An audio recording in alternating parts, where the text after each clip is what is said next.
Bien, para entender un poquito el funcionamiento o cómo puedo aplicar la ley de Gauss en diferentes problemas, vamos a suponer el siguiente problema, el siguiente enunciado o la problemática a resolver. Dice, supongamos una esfera aislante maciza de radio A cuya densidad de carga está dada por ρ de R igual a C0 sobre R con C0 una constante negativa. Hallar las expresiones para el campo eléctrico y el potencial eléctrico para todo punto del espacio. Para entender bien un problema, lo primero que hay que hacer es leerlo bien, tener en cuenta cuál es la información que tengo, en términos de qué tiene que quedar la resolución del problema, y tratar de ayudarnos, como siempre, con un dibujo. Arranquemos haciendo un dibujito de la problemática. Entonces tenemos una esfera aislante de radio A, tenemos una esfera aislante de radio A, ¿sí? Y sabemos que en esta esfera la densidad de carga volumétrica ρ de R es una esfera aislante, tiene carga distribuida en todo el espacio en su interior, es C0 sobre R, con la condición de que C0 es una constante negativa. Hay que prestar particular atención a este dato, que la constante es negativa, por el simple hecho de que nos está indicando que la carga que tengo en el interior de mi esfera es una carga negativa. Como siempre, recomendamos anotar la información del problema, los datos que tengo, que son A, ρ de R y cómo es C0. Y además que tengo en cuenta que es una esfera aislante.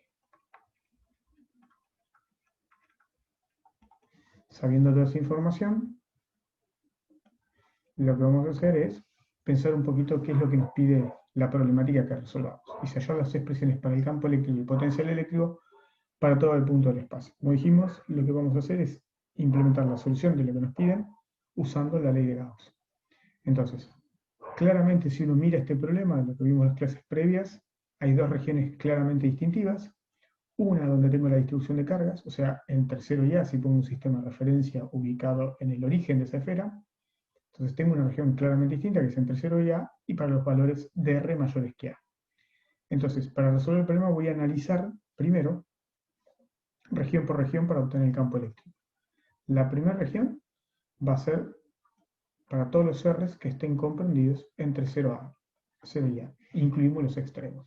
Entonces, si queremos obtener el campo eléctrico para un punto cualquiera R que cumpla la condición que esté entre 0 y A, lo que hacemos es pensar, bueno, si utilizo la ley de Gauss que me dice que la integral del flujo, o el flujo, que es la integral de E, producto escalar diferencial de S, y vamos a usar su índice para regiones, diferencial de S1, es igual a la carga interior a mi superficie gaussiana sobre epsilon 0.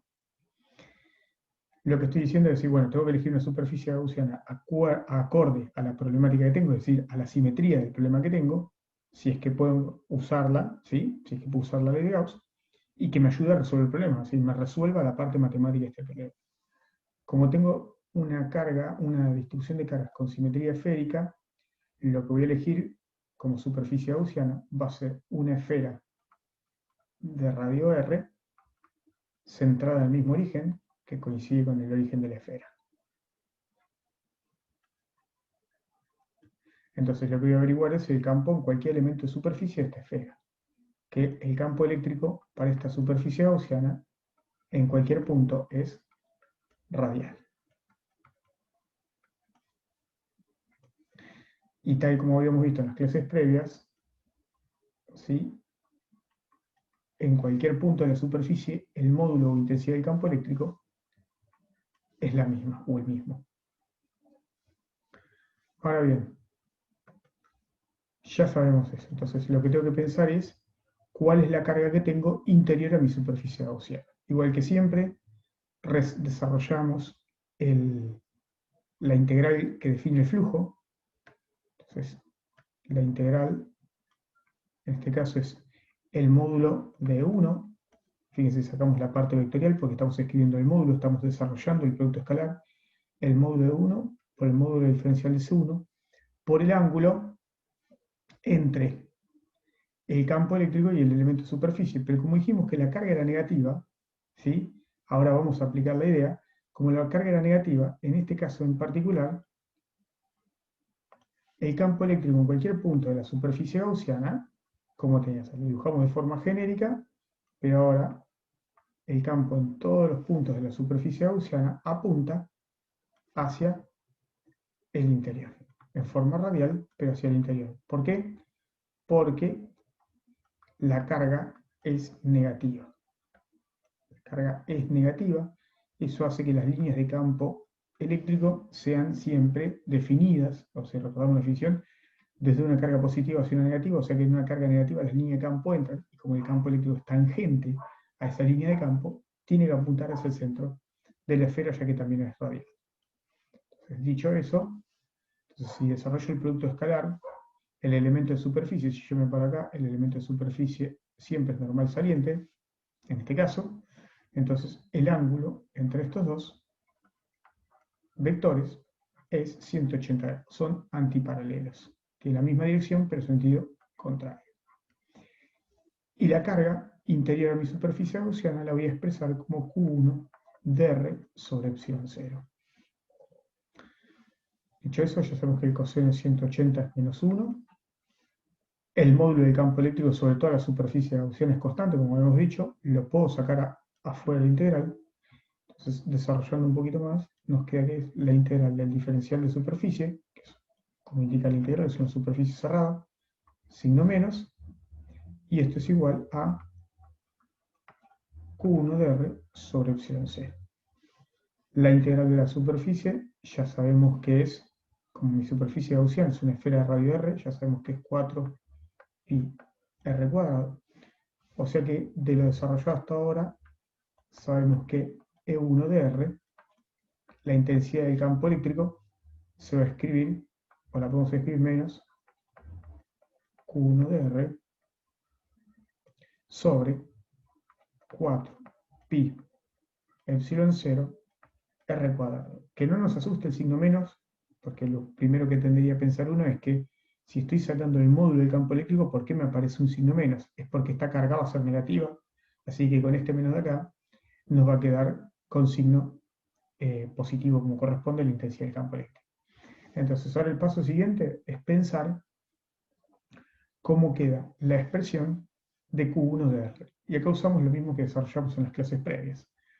Si tengo una superficie esférica que tiene una densidad de carga volumétrica, acá tiene un ρ de R, nosotros podemos escribir, o como siempre, la densidad de carga volumétrica la podemos expresar como dQ a dB, como habíamos visto o definido en las clases previas. Para no tener que hacer todas las cuentas de pasaje de coordenadas cartesianas a coordenadas esféricas, parcelas integrales y desarrollar todo eso, hemos visto que el truco que podemos desarrollar es decir, bueno, escribo diferencial de Q como un ρ de R, diferencial de B, y si pensamos que esto se trata de una esfera, el volumen de una esfera es 4/3 de pi por radio al cubo, derivado de B con respecto a R, vemos que nos queda 4pi r cuadrado, o sea que podríamos escribir que diferencial de Q se podría escribir como ρ de R, que en este caso es C0 sobre R, por diferencial de B. Que diferencial de B lo puedo escribir como 4pi r cuadrado diferencial de R.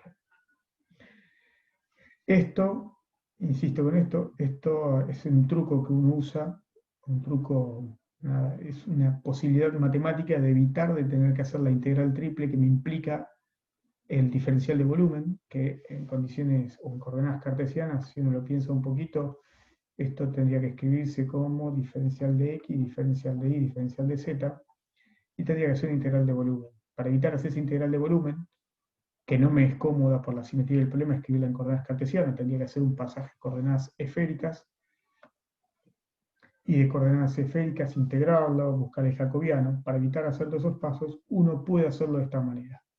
Entonces, con esto logró ya hacer un integral doble, es como si hubiese pasado a coordenadas esféricas, integrar en θ, integrar en φ, y solamente me queda por integrar en términos de R. Dicho eso, podemos cancelar este R con este R cuadrado, e integrar. Si integramos esto, vamos a hacer la integral entre 0 y r porque queremos obtener la carga interior a nuestra superficie gaussiana. Podríamos hacer la integral, vamos a integrar entre 0 y r de 4pi c0 y vamos a hacer un cambio de variables, un cambio en la notación de las variables que usamos como integración, ya que no queremos que se confunda, entonces no vamos a usar la variable de integración como con el mismo nombre que el límite de integración. Entonces vamos a escribirlo como, para simplificar la notación, u diferencial de u. O sea que con esto vemos que Q1 de R lo puedo escribir como 4pi c0 y esto es la integral de u diferencial de u, que ya lo sabemos hacer. Esto es u cuadrado sobre 2 evaluado en tercera y a. O sea que Q1 de R finalmente lo puedo escribir como 2pi c0 r cuadrado. Recordemos que c0 es una constante negativa. Entonces, habíamos hasta ahora, de lo que habíamos desarrollado, tenemos que la intensidad del campo eléctrico E1 de R, lo podíamos escribir como menos Q1 de R sobre 4pi R cuadrado epsilon 0. ¿Sí? Podemos volver a la imagen anterior. Entonces el campo es menos Q1 de R sobre 4pi epsilon 0 y Q1 de R es 2pi C0 R cuadrado. Entonces, hemos visto que Q1 de R se podía escribir como 2pi C0 R cuadrado sobre epsilon 4pi epsilon 0 R cuadrado. O sea que la intensidad del campo eléctrico lo puedo escribir como menos C0 sobre 2 epsilon 0. Si quiero expresar el campo eléctrico correctamente, el campo eléctrico en el interior es una función de R, y esto es en la región en tercera y A, que era la primera región que analizamos. Se podía escribir E1 de R como menos C0 sobre 2 epsilon 0 verso R. Lo extraño de este problema es que para este caso en particular, para esa distribución de carga esférica, medida que el campo eléctrico en el interior es constante, lo cual es bastante extraño, pero ya hemos visto casos en que eso ocurría, como por ejemplo con una placa plana infinita, ¿sí? De espesor despreciable, uno podía ver, e infinitamente larga en las dimensiones transversales, uno podía analizar que, utilizando Gauss, que el campo en las cercanías de la placa, el campo nos daba infinito. De igual manera, vamos a analizar la segunda región, esto es decir, cuando R es estrictamente mayor que A, y analizar el campo eléctrico en esta región. Si analizamos para R mayor que A, tenemos la distribución de carga volumétrica para la esfera radio A, y lo que estamos diciendo ahora, que lo que vamos a evaluar es el campo eléctrico en un punto R cualquiera, con la condición de que R sea mayor que A. Lo que vamos a tomar como superficie gaussiana es una esfera de radio R centrada en la distribución de carga esférica que tenemos. Al igual que vimos antes, si yo me paro en cualquier punto de mi superficie gaussiana, el campo eléctrico es radial hacia adentro, ya que la carga es negativa, y los elementos de superficie, o el diferencial de superficie, es hacia afuera. Entonces, sabiendo eso, al igual que resolvimos en la primera parte, planteamos la ley de Gauss, o sea, el flujo de campo eléctrico es proporcional a la carga interior a mi superficie gaussiana. Conservamos la notación, ponemos los subíndices de acuerdo a la región que estamos analizando, y esto es la carga interior a mi superficie gaussiana sobre epsilon 0. Pero tengo una ventaja, la carga interior a mi superficie gaussiana es la carga total de la esfera. Entonces esto lo podría expresar como una carga total, que ya sabemos que es una carga negativa. 0, 0. Al igual que antes, desarrollamos el producto escalar que queda adentro de la integral doble esta, eso que hacemos sobre superficie cerrada, queda el módulo del campo eléctrico por el módulo diferencial de superficie, por el ángulo entre los dos, que es coseno de 180, como vimos en el gráfico, porque la carga es negativa. Esto es la carga total, que la carga total también la sabemos fácilmente porque Q de R cuando integrábamos, Q1 de R era la integral de 2 pi C0 con un signo menos, era 2 pi C0, ya sabemos que C0 era negativo, 2 pi C0, nos había quedado la integral, ¿sí?, entre 0 y R. Ahora, si hacemos la integral entre 0 y A de U diferencial de U, lo que obtengo es la carga total encerrada o que contiene esa distribución volumétrica. Entonces la carga total va a ser cuando Q1 de R, en este caso, es igual a A. O sea que en este caso en particular, volvemos para atrás, habíamos visto que es 2, perdón, era 4, y nos queda que es 2 pi C0. Esto no es 2, no es 2, esto es un 4. Entonces esto es 4. Y cuando hacemos la integral, esto es u cuadrado sobre 2, evaluado entre 0 y a, nos queda que la carga total es 2 pi C0 a cuadrado. Siempre teniendo en cuenta, o no nos podemos olvidar, que C0 es una constante negativa. Entonces esta carga total es negativa. O sea que acá podríamos reemplazar con la carga total 2 pi C0 a cuadrado sobre epsilon 0 coseno de 180, de vuelta esto no es 1, saco el módulo del campo afuera con el signo menos, nos queda para integrar diferencial de C2 sobre toda la superficie, y esto es 2 pi C0 a cuadrado sobre epsilon 0. La integral de toda la superficie gaussiana es el área de la esfera, como bien ya hemos aprendido, y la podemos expresar como 4 pi r cuadrado, o sea que E2, como una función de R, la intensidad del campo eléctrico la puedo escribir como menos 2 pi C0 a cuadrado sobre 4 pi epsilon 0 r cuadrado.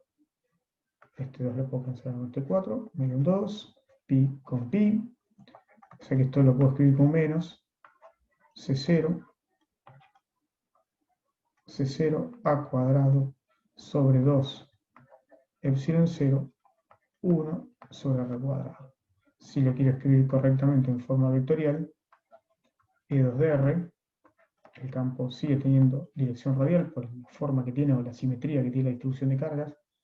Esto es menos C0 a cuadrado sobre 2 epsilon 0 versus R sobre R cuadrado. Entonces, con esto, lo que podemos hacer es analizar, a partir de ahora, sabiendo que ya tengo el campo eléctrico para todo punto del espacio, puedo determinar el potencial eléctrico tal como me pedí enunciado para todo punto del espacio. Entonces, el campo eléctrico en este caso, por la forma que tiene la distribución de cargas, lo analizamos por la ley de Gauss. Entonces, ahora planteemos el caso de cómo obtener el potencial eléctrico para todo punto del espacio. Entonces, reescribimos las expresiones del campo eléctrico en las dos regiones claramente distintivas que tenemos. Y ahora pensemos, es decir, bueno, queremos obtener el potencial eléctrico para cada punto del espacio. Entonces, lo mismo que hicimos antes, vamos a plantear y obtener la expresión para el campo eléctrico para algún R comprendido entre 0 y A, o para algún R mayor que A. Hay distintas maneras de hacerlo, depende de cómo querramos elegir la posición de referencia para calcular el potencial, pero en este caso en particular lo que vamos a decir, bueno, vamos a pensar a partir de la expresión que conocemos que nos da la relación entre la diferencia de potencial y el campo eléctrico. Recordemos, nosotros sabemos que la diferencia de potencial, el potencial final, menos el potencial en la posición inicial, se puede escribir como menos la integral entre la posición inicial y la posición final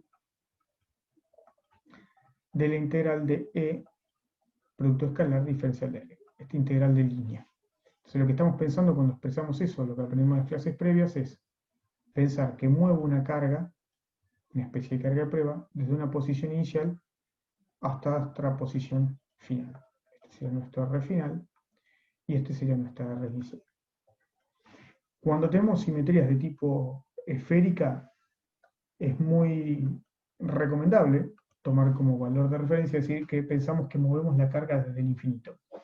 Lo que estamos pensando es que si movemos una carga, nuestra especie de carga de prueba, la movemos desde el infinito hasta un R cercano a nuestra distribución de carga volumétrica, cuando la carga inicialmente está en infinito no se ve con la carga de distribución, no se ve con la distribución de cargas volumétricas, entonces no tengo que hacer un trabajo inicial para comenzar a moverla. Es decir, el potencial en esas condiciones, en una distancia infinitamente, o una distancia infinitamente grande, o muy grande, puedo considerar que es cero.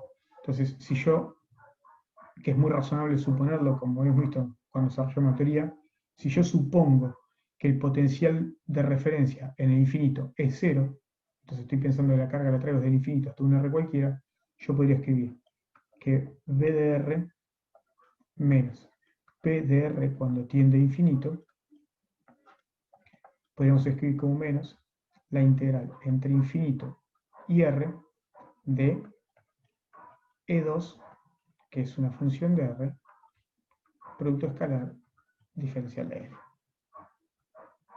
Y arbitrariamente habíamos propuesto que el potencial infinito, como desarrollamos por una carga puntual, es cero. Siempre que se trate de cargas puntuales o distribuciones de cargas esféricas, es muy razonable proponer este potencial de referencia al infinito como cero. No así como habíamos planteado cuando tengo una distribución de cargas de tipo cilíndrico.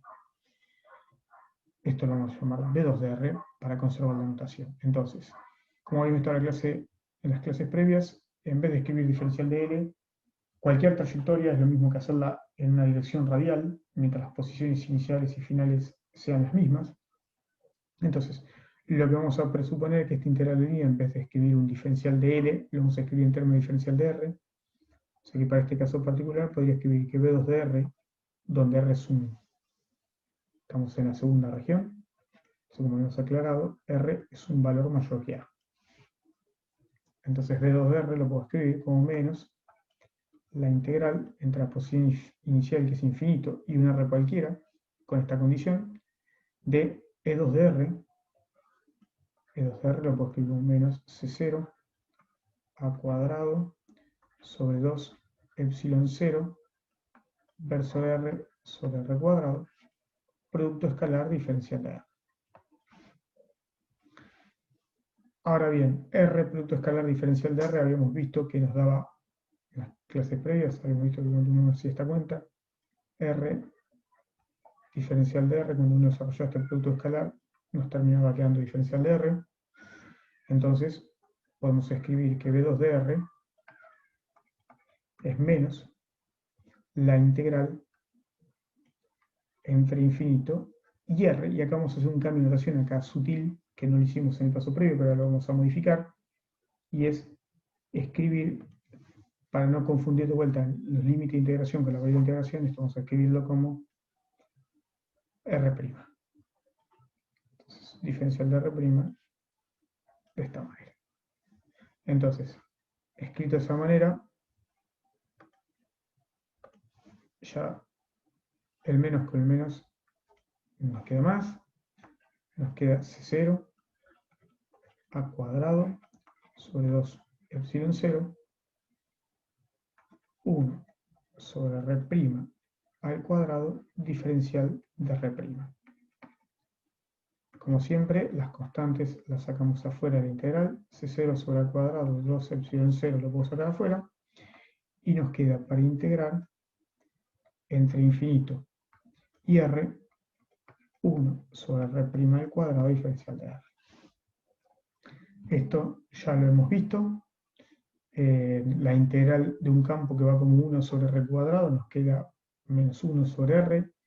Esto es porque el comportamiento es como si lejos de la distribución de carga, como se trata de una distribución de cargas volumétrica esférica, con simetría esférica, lejos o por fuera de la región que comprende esa distribución de carga, lo veo como una carga puntual. Lo puedo pensar como una carga puntual.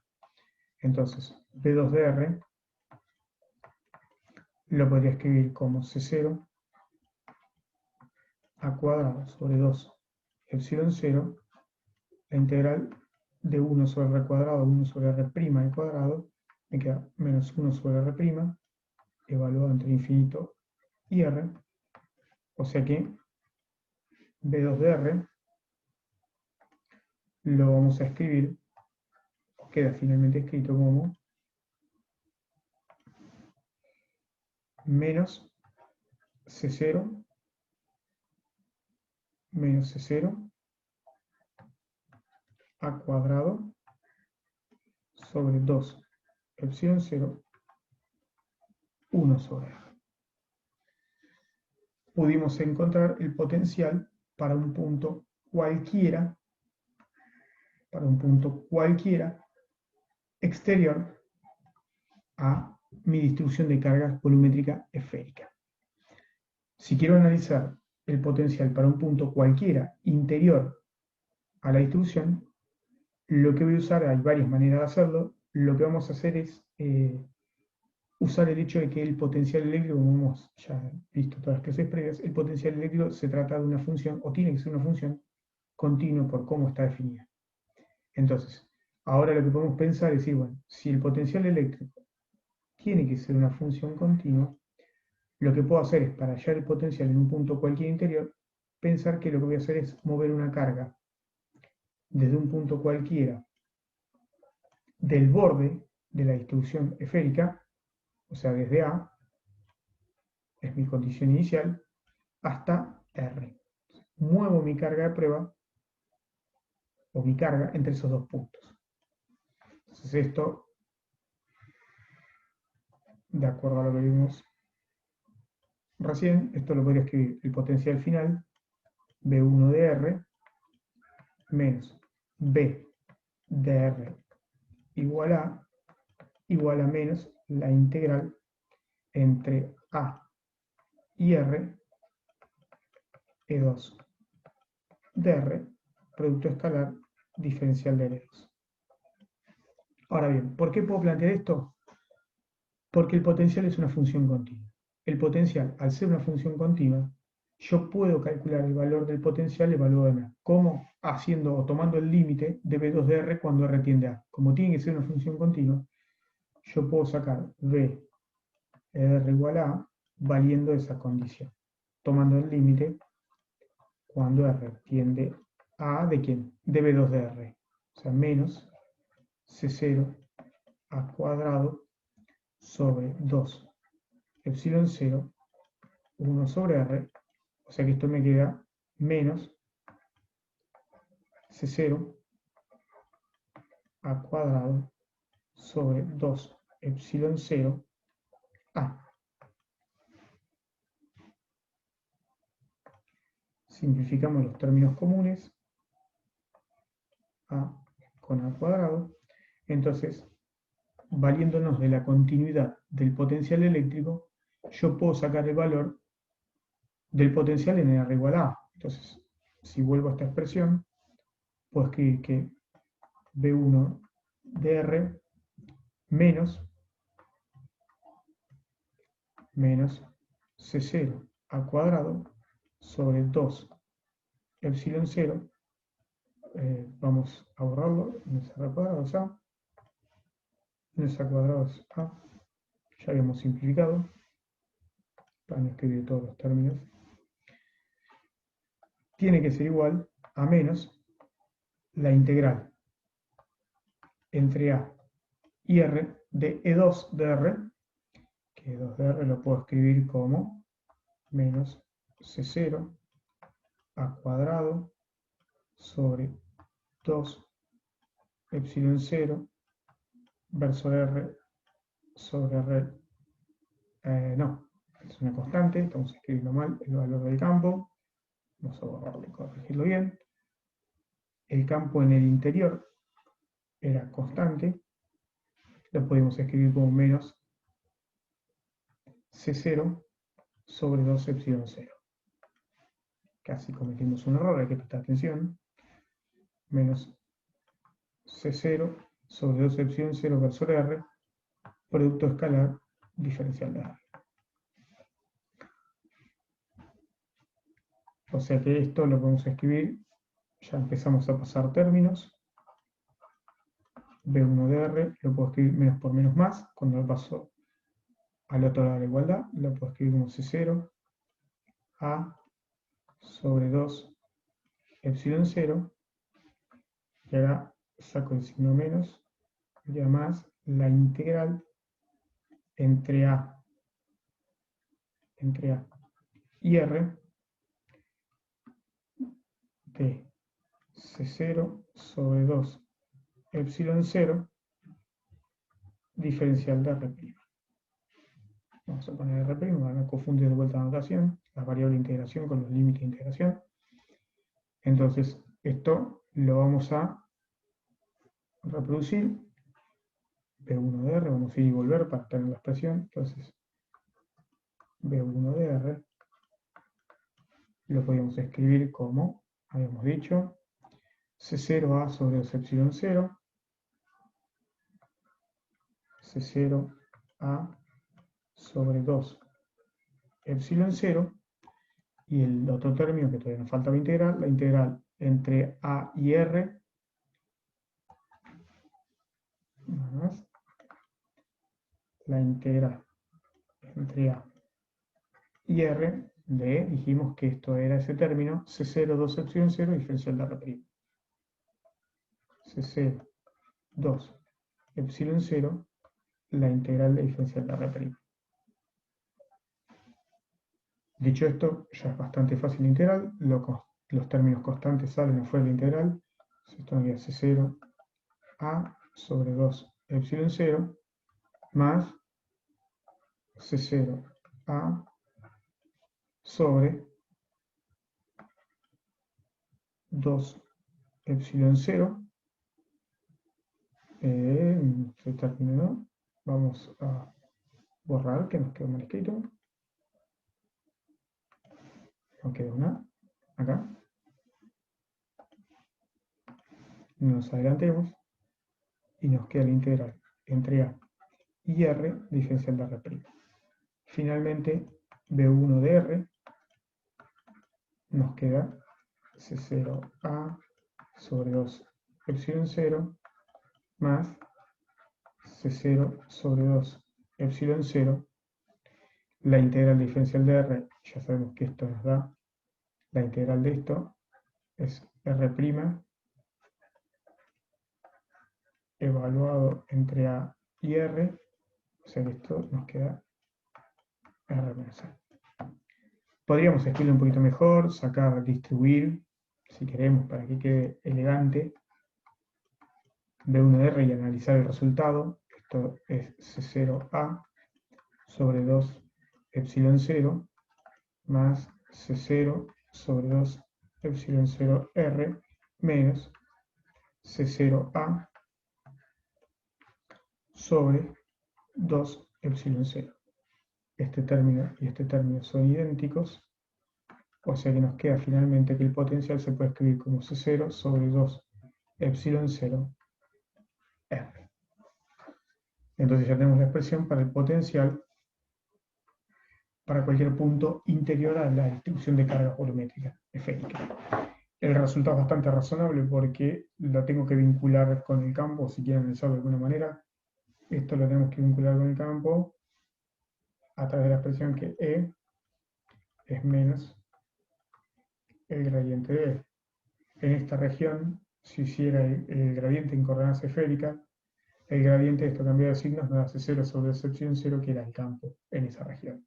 Entonces el resultado es coherente con la información que teníamos.